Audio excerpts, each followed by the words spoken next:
is just an incredible story the day before the 9/11 anniversary. For 15 years, Colonel Rob Maness wondered about the badly burned man that he tried to keep conscious after terrorists flew American Airlines Flight 77 into the Pentagon on 9/11. Did he make it? Did he survive? What on earth happened to him? Well, it all remained a mystery for years until a chance meeting at this year's RNC that brought the two veterans back together. It is an incredible story. Here to share that amazing survival story, 9/11 survivor Lieutenant Colonel Brian Birdwell, also a state senator in Texas, and the man who helped save his life, Colonel Rob Maness. Gentlemen, thank you so much. You are two, first let me say, such incredible heroes. We're grateful to have you here today and have served in our military. So Colonel Birdwell, Senator Birdwell as well, let me start with you. Tell me what happened to you at the Pentagon on 9/11.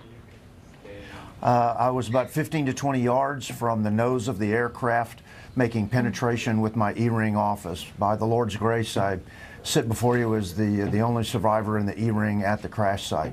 I was badly burned, 60% total body surface burn, 40% of my body was third-degree burn. I would spend months in the hospital, and by the Lord's grace, I survived what I should not have survived, and Rob was part of that, part of the Lord's, putting people in my life to help me live that day, and we're extremely grateful. With burns over 60% of your body, it is a miracle that you're alive, and we are grateful for that. Colonel Maness, you were serving in the U.S. Air Force that day. You arrived at the Pentagon, as I understand it. Tell me what you saw. Well, it was a beautiful day. The skies were blue. It was cool. Everybody was wearing jackets. Just a normal day, other than it was cool. Usually in Washington, it's very hot and muggy at that time of year. Well, how did you come across Lieutenant Colonel Birdwell?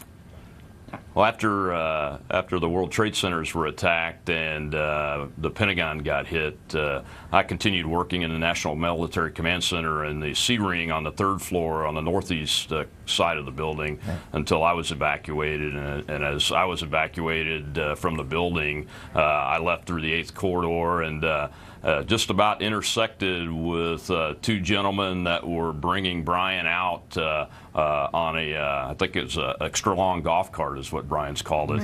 And I just linked up with them, and one of them asked me to hold his IV line because it was broken, and we got him down to the bottom of the hill where the emergency medics had set up a triage system, and I continued to hold his IV line, and he was able to talk at that time, but I could tell he was very, very badly injured and burned and looked like his legs were broken, and we talked about family, we prayed, and eventually I got somebody over to get the IV line fixed, and we arranged transportation for him and got him to the hospital. So then I went back in the building with a group of folks to help fight the fire the rest of the day. Oh, goodness gracious. Colonel Birdwell, then you were still conscious at the time and having a conversation with them. Yes, ma'am. It was a pretty rough conversation, but from the time of the attack, I was conscious, remember the events of the day. I did not know Rob's name or personally at that point, but I was conscious all the way till we got through, till I was anesthetized at Georgetown's emergency room. So you made it to the hospital. You were 26 days in the ICU.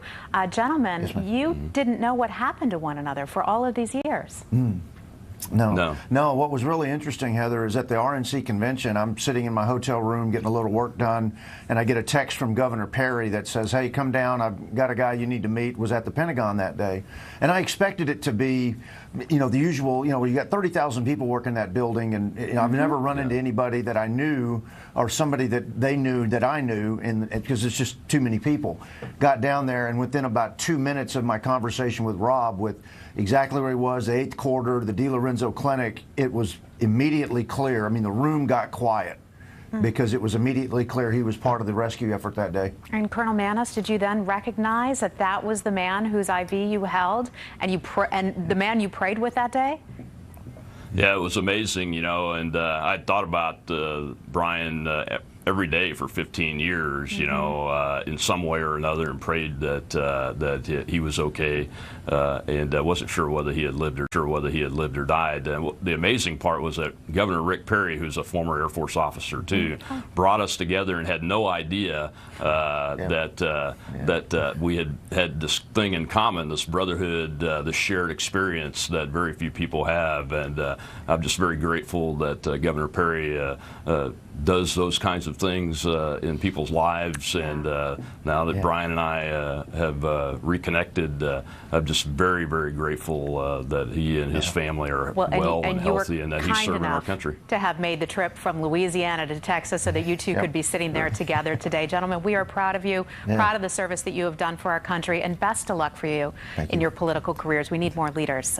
Senator Birdwell from Texas, thank you, sir. And Colonel Rob Maness, thank you as well.